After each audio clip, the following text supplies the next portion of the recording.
ఇది చిన్ను. చిన్ను చాలా చురుకైన సరదాగా ఉండే పిల్లవాడు. చిన్నుకు ఒక అలవాటు ఉంది. అతను ప్రతిరోజు ఆలస్యంగా నిద్రపోతాడు. సరైన నిద్ర లేకపోవడంతో ఉదయం లేవడం చిన్నుకు చాలా కష్టమవుతుంది. నిద్ర సరిగ్గా లేకపోతే చదువులో మనసు నిలవదు.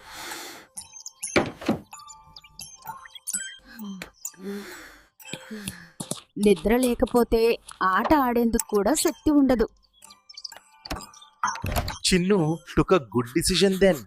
సమయానికి నిద్రపోవాలని. మంచి నిద్ర మన శరీరానికి విశ్రాంతి ఇస్తుంది. పూర్తి నిద్రతో చిన్ను ఉత్సాహంగా లేచాడు. మంచి నిద్ర ఉంటే చదువు బాగా వస్తుంది, శరీరం బలంగా ఉంటుంది. పిల్లలు, ప్రతిరోజు సమయానికి నిద్రపోండి. ఆరోగ్యంగా సంతోషంగా ఉండండి.